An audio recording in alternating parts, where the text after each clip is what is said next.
하나님이 함께하는 사람들이라는 제목으로 말씀을 드리겠습니다.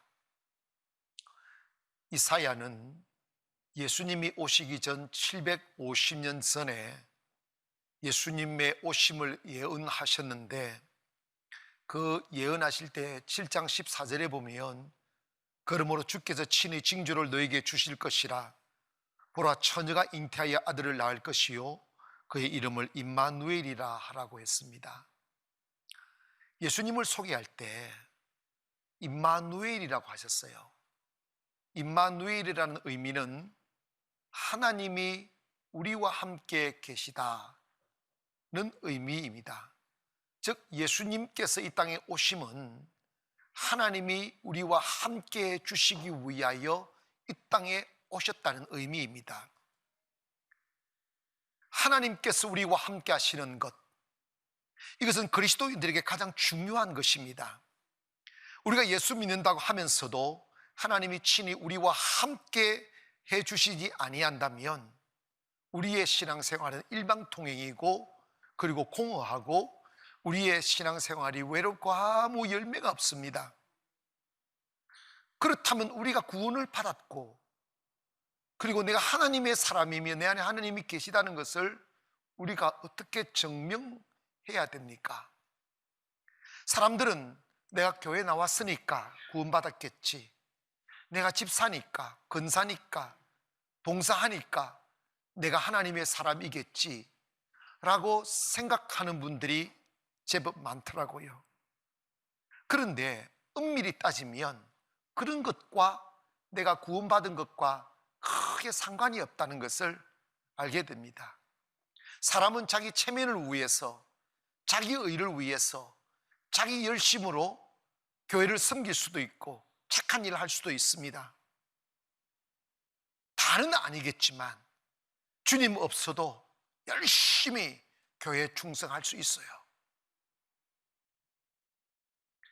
그런 것을 떠나서 우리는 어떤 의미든 간에 하나님이 나와 함께 주셔야 되고, 하나님이 나와 함께 하심을 증명해 놔야 됩니다.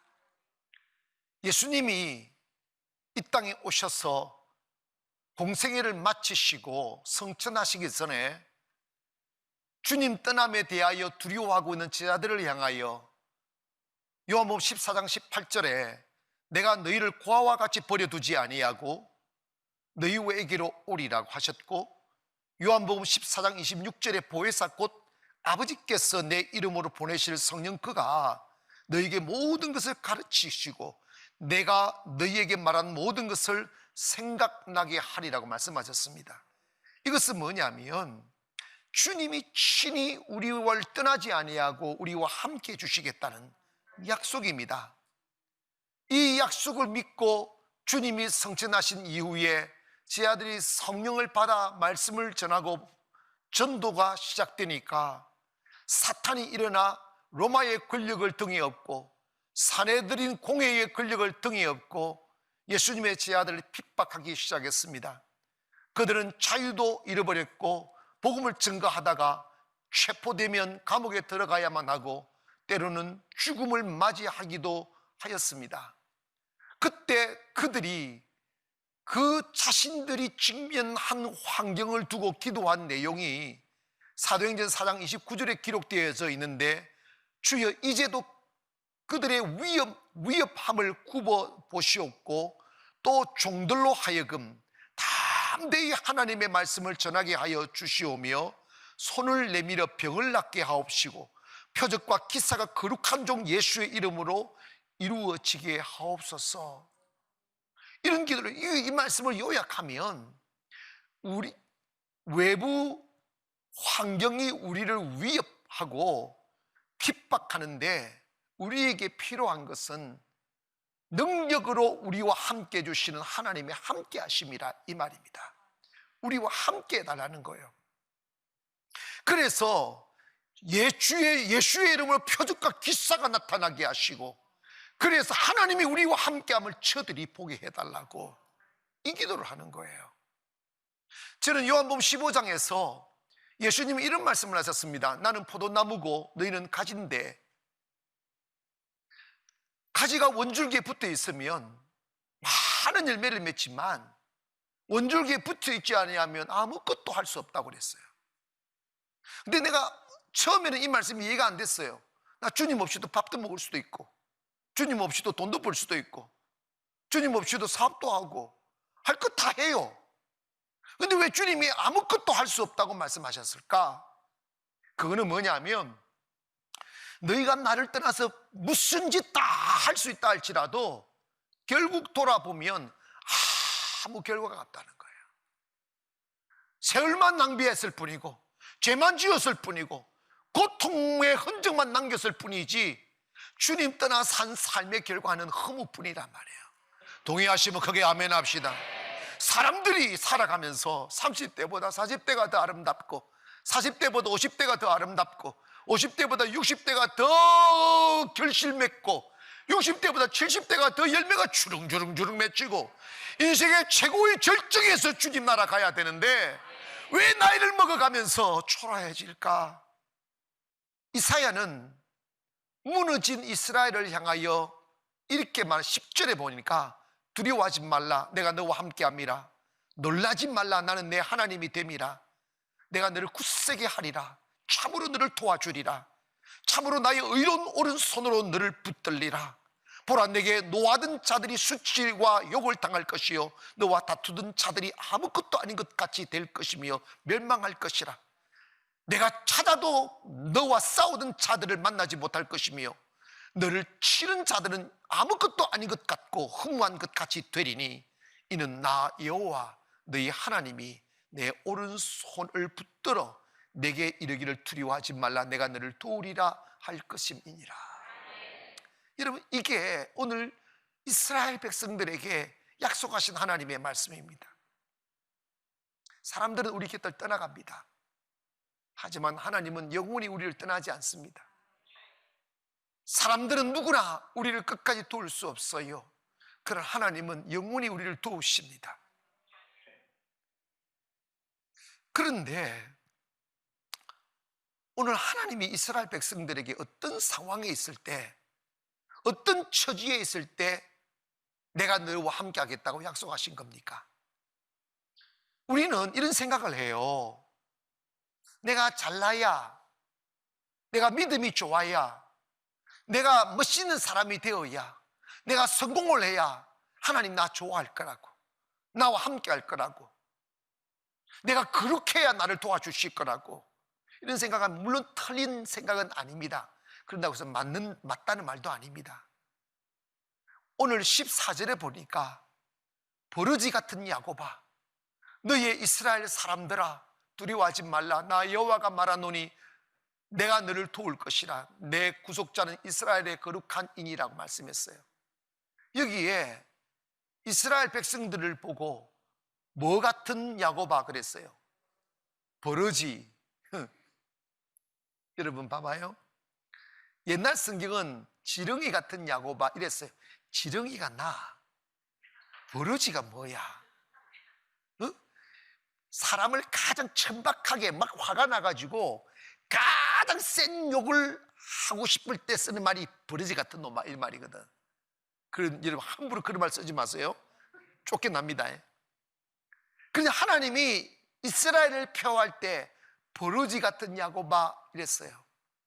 왜냐하면 이 당시에 이스라엘은 하나님의 선민으로서 은혜와 축복을 받고 영적 교제를 나누며 거룩한 생활을 했어야만 했던 그들이 하나님을 버리고 바알신을 섬기며 아세라 앞에 영혼을 팔다가 바벨론이 일어나 그들을 포로로 삼아 가정도 무너뜨리고 집도 빼앗고 나라도 빼앗고 인권도 빼앗고 바벨론의 포로 사람 종들이 되어버렸어요.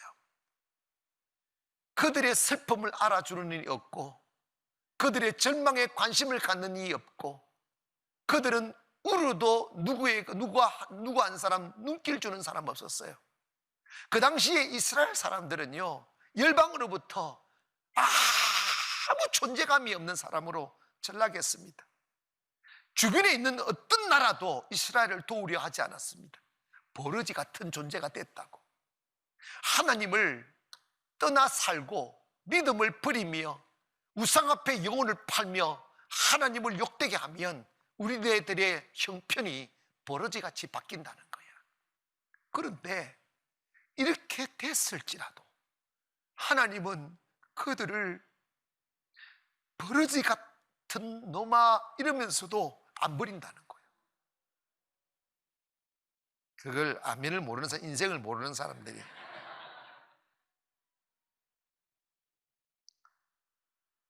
그러면서 하나님이 그들을 하나님도요 좀 그런 것 같아. 언제는 버러지 같은 놈아 이래놓고 18절에 딱 가보니까 나는 나의 종 너 이스라엘아 내가 택한 야곱아 버러지 같은 놈을 택했대. 자기 애인으로. 그러면서 나의 벗 아브라함의 자손아 그런다. 버러지 같은 놈아 이래 듣고 나의 벗사 이런다. 친구야 이렇게 하는 거예요. 친구. 벗 하면요 오랜 친구를 벗이라고 말해요. 하나님이 이스라엘 백성들을 향하여 넌 나의 오랜 친구야 그렇게 부르는 거예요. 여러분 이스라엘 백성들은 하나님 앞에 너무나 많은 죄를 지었기 때문에 하나님 앞에 나설 수가 없었어요. 그런데 하나님은 이러면 벗 친구는요 다 알아요. 그러면서 정으로 사는 거지. 아멘 합시다. 괜찮아요. 그때 자치기 하다가 싸우고 막 붙들고 많이 싸워야 정이 들어. 내가 얘기했잖아. 이 세상에서 가장 끈적한 정이 전우애라고. 아멘 합시다. 그러니까 부부지간에 사랑이 없으면 많이 싸우세요. 싸우고 박은 터지지 않고 싸우고 또 싸우면요 전우애가 얼마나 깊이 드는지 영혼이 같이 살아요. 이게 말이 맞는지는 모르겠네 진짜로. 그런 여러분 봐봐요. 야곱도 아버지를 속이고 거짓말하고 이랬었어도 창세기 28장 15절 보니까 하나님이 그 외로운 야곱에게 야복강에 누워있는 야곱에게 이런 말씀 내가 너와 함께 있어 내가 어디로 가든지 너를 지키며 너를 이끌어 이 땅으로 돌아오게 할지라 내가 내게 허락한 것을 다 이루기까지 너를 떠나지 않게 하겠다. 이건 여러분 지금 이 말씀들은 야곱이 벌어지면 이스라엘이 벌어지면 우리는 바퀴벌레야. 아멘 합시다. 우리도 그런 사람들이라고요. 그런데 하나님이 우리 보고 너희들은 내 벗이야 내가 너와 함께 할게 이렇게 약속을 하는 거예요. 하나님께서 우리와 함께 하시고 우리 곁에 있으면 무슨 일을 하는지 그 이유를 알면 이것이 답이 생겨요. 10절에 보니까 두려워하지 말라 내가 너와 함께함이라 놀라지 말라 나는 내 하나님이 됨이라 내가 너를 굳세게 하리라 참으로 너를 도우리라 도와주리라 참으로 나의 의로운 오른손으로 너를 붙들어준다. 하나님 내가 너를 굳세게 해주고 하나님의 그 의로우신 강한 손으로 나를 딱 붙들어 주시겠다는 거예요. 누가 우리를 해칠 수 있겠습니까? 결국은 봐봐요. 이스라엘 민족이 바벨론의 포로가 된 게 바벨론이 강해서 그런 게 아니고 이스라엘 백성들이 하나님 앞에 범죄했기 때문에 그랬어요. 여러분 하나님이 제일 싫어하는 죄가 있어요. 그게 뭐냐면 하나님보다 다른 것을 더 좋아할 때입니다. 하나님보다 다른 것을 더 의지할 때입니다. 그게 우상이에요. 하나님보다 다른 것을 더 좋아하고 하나님보다 다른 것을 더 의지하는 게 우상이에요. 그래서 그들은 바알을 의지하며 살려고 바알 앞에 영혼을 팔았다고요. 그 결과 하나님이 이스라엘을 그들을 다시 돌아오게끔 만들기 위하여 바벨론을 보내 그들을 괴롭힌 거예요. 그런데 그들이 그 고통 속에서 주님을 찾으니까 주님이 그들을 그 70년의 고통을 마감하고 다시 해방시키는 은혜를 주시는데 11절 보니까 내가 내게 노하던 자들이 수치와 욕을 당할 것이요 너와 다투던 자들이 아무것도 아닌 것 같이 될 것이며 멸망할 것이라. 내가 찾아도 너와 싸우던 자들을 만나지 못할 것이요 너를 치는 자들은 아무것도 아닌 것 같고 허무한 것 같이 되리라. 그리고 이는 여호와 너희 하나님이 내 오른손을 붙들고 내게 이르기를 두려워하지 말라 내가 너를 도우리라 할 것임이라고 했어요. 여러분, 여러분이 인생을 살다 보면 특별히 이런 게 있어요. 하나님 앞에 믿음으로 일어서려 하거나 하나님의 축복이 다가오거나 그리고 정의로운 길을 걸으려 할 때마다 잠자던 마귀도 일어나 우리를 괴롭혀요. 억울한 일 당하게 만들고 억울한 소리 듣게 만들고 악한 자 붙여오고 진짜 악독한 놈이 들어붙어요. 그래가지고 아무 이유 없이 괴롭혀요. 아무 이유 없이 막 음해하고 결국은 그 안에 보면 시기와 질투 때문에 그런데 그럼에도 불구하고 하나님 그걸 내버려 둬버려요. 우리 고통 당하라고. 처음에는 이해가 안 돼요. 하나님이 살아계시면 왜 나를 갖다 이런 일을 당하게 만드시지? 근데 그게 하나님의 사랑이에요. 그것이 하나님이 여러분 부르는 소리라고. 그것이 하나님을 여러분 되게 만들어가는 연단의 과정이라고. 영혼은 그런 것을 통하여 참고 인내하고 견디면서 연걸어가는 거예요. 단단해져 가는 거예요. 커져가는 거예요. 원수가 싸우지 말고 인내를 배우는 거예요. 털 깎는 자 앞에서 잠잠한 어린 양처럼 말을 하지 아니하고 소리 내지 아니하고 하나님이 끝내주실 때까지 잠잠히 주를 부르며 예배하고 있으면 하나님께서 그들을 찾으려고 해서 하나님을 쓸어버리겠다는 거예요. 그 원수들을 찾을래야 찾을 수 없게 만든다는 거예요. 그러면서 15절에 보니까 보라 내가 너를 이가 날카로운 새 타작기로 삼으리니 내가 산들을 쳐서 부스러기를 만들 것이며 작은 산들을 겨같이 만들 것이라고 하셨어요. 이건 뭐냐면 하나님께서 우리를 세우셔서 그들을 부스러기처럼 만들어버린다는 거예요. 아멘 합시다. 그들을 그냥 먼지같이 만들어버리고 주님 태풍에 날아 썰어버리겠다는 거예요. 아멘 합시다. 언제? 우리가 그 단련을 통하여 믿음 가지면, 우리 그 단련 통해 주님 사랑하게 되면, 그 단련을 통해 주님 의지하게 되면 여러분을 괴롭히던 원수들은 티끌같이 만들겠다는 거예요.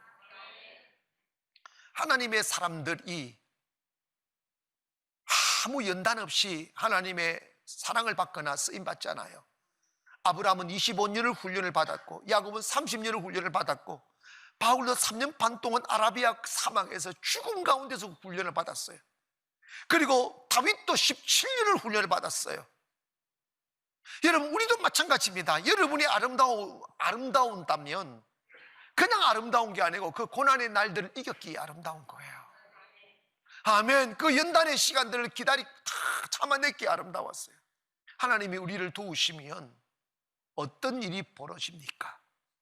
16절 보니까 내가 그들을 까부른 적 바람이 그들을 날리겠고 해오리 바람이 그들을 흩어버릴 것이로되 너는 여호와로 말미암아 즐거워하겠고 이스라엘의 거룩한 이름 말미암아 자랑하리라. 하나님이 우리와 함께하면 우리를 괴롭히는 힘 있는 자들, 우리를 억울하게 만드는 악한 자들, 영원히 사라지지 않을 것만 같은 왕성한 불같은 힘을 가진 사람들을 주님이 갈기갈기 이렇게 부셔서 까불어 가지고 바람에 날려버리겠다는 거예요. 여러분, 곰곰이 한번 생각해 보세요. 여러분이 믿음의 길을 걸어옴에 있어서 얼마나 말도 안 되는 사람들이 끼어들어 여러분을 음해하고 욕하고 여러분을 아프게 했습니까? 근데 그것으로 인하여 우리가 주 앞에 기도하고 주 앞에 가까이 나가 주님 의지했더니 그들을 주님께서 사라지게 만들었어요. 이게 하나. 그래서 예수 믿는 사람들 보고 너는 너희들 원수 갚으려 하지 말아라. 내게 맡기라. 너는 그들이 괴롭히는 아픔으로 기도의 에너지로 삼아라. 그들이 주는 슬픔으로 예배 후의 에너지로 삼아라. 그들이 주는 외로움으로 주님만 의지하는 대상으로 삼아라. 그렇게 하면 내가 그들을 날려버리겠다는 거예요. 사실 그것이 주님의 역사입니다. 성경을 보면 하나님이 귀하게 쓰시고 능력의 종으로 쓰신 사람들의 특징이 보통 사람들은 견딜 수 없는 많은 악하고 악독한 사람들을 붙여서서 그들을 괴롭혔었어요. 특징이 있습니다. 그럼에도 불구하고 그들은 무너지지 않았다는 거예요. 쓰러지지 않았다는 거예요. 왜요? 하나님을 의지했으니까. 하나님의 선하심을 믿으니까. 외로워서 기도하고, 아파서 기도하고, 힘이 없어 기도하고, 억울해서 기도하다가 하나님을 만나게 되고 하나님을 알게 되는 거예요. 아무도 곁에 없는 양치기에 불과했던 다윗은 그 한 나라의 일국의 왕인 사울은 높은 벽이었어요. 이겨낼 수 없는 벽이었다고. 침을 뱉으면 맞아야 되고, 욕을 하면 들어야 되고, 화를 쏘면 맞아야 되는 그 어떤 방패막이도 없는 외로운 자였어요. 사울왕과 다윗은 비교가 되지 않아요. 너무 큰 산이었어요. 너무 높은 벽이었다고요. 여러분이 살아가면서 그런 벽과 그런 산들을 만날 때 무엇으로 그 모든 외로움과 고통과 아픔을 이겨낼 수 있겠어요? 그 사람들보다 더 힘이 있고 더 악해야 이기는데 우리 그럴 수는 없잖아요. 억울하게 당하는 길밖에 더 있어요? 참는 길밖에 더 있어요? 가장 문제는 뭐냐면 참을 수 있는 힘이 있느냐 없느냐의 문제예요. 여러분, 그러나 다윗은 그 17년의 사울의 괴롭힘을 오직 주님의 도움으로 이겨냈어요. 악하게 대항하지 않고. 아멘 합시다. 그들과 맞서 싸우지 아니하고 하나님만 의지하고 있었더니 하나님이 사울을 가루로 내서 바람에 휘날려 보내버렸어요. 찾을래야 해도 찾을 수가 없게 하고 그 자리를 다윗에게 딱 안겨주는 거예요. 축복과 함께 말입니다. 그리고 다윗이 그런 연단을 통하여 나중에 뭐라고 고백하느냐 하면, 내 원수가 천천과 만만히 진을 쳐도 나를 둘러싸도 내가 겁 안 먹는다 이러잖아. 왜? 주님이 자기와 함께함을 보았으니까. 오늘 이 시간에 여러분이 혹여 어떤 분들은 끝나지 않을 법한 긴 고난이 시작되었다고 여겨지고 내 힘으로는 벗어날 수 없는 깊은 수렁에 빠졌다고 여겨질 때, 여러분, 그때가 행복한 시간입니다. 그때가 광야예요. 그때가 주님의 손길이 가장 가까이 와 있는 시간입니다. 내 육체는 느끼지 못하니까 불안해하지만 내 영혼은 안전을 느끼는 거예요. 그 시간에 주님 의지하면 주님은 결코 내가 너를 고아와 같이 내버려 두지 않겠다 약속하셨어요. 주님이 손이 미칩니다.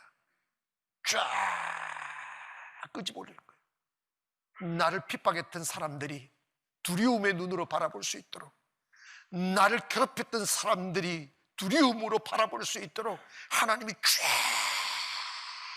올리는 거예요. 감히 근접할 수 없는 자리에 하나님이 이렇게 세우는 거예요. 그것이 누구냐? 하나님이 함께 하시는 사람들이에요. 그리스도인들에게서 최고의 자랑은 임마누엘이에요. 하나님이 나와 함께 하십니다. 오늘 이 시간 에서 버러지 같은 야곱을 향하여 내가 너를 도울 것이라고, 내가 너를 붙들어 줄 거라고, 내가 너를 지켜줄 거라고 약속하신 것처럼 오늘 우리에게도 동일하게 말씀하고 계시니, 이 코로나 전국에서도 어떤 어려움 속에 경제적인 위기가 닥쳐올지라도 하나님을 의지하는 사람에게는 피할 길을 주십니다. 새 길을 여신다고요. 할렐루야. 불안하거나 두려워하지 말고 담대하게 가슴 열고 주님을 노래하고 주께 영광 돌리기를 주님의 이름으로 축원합니다.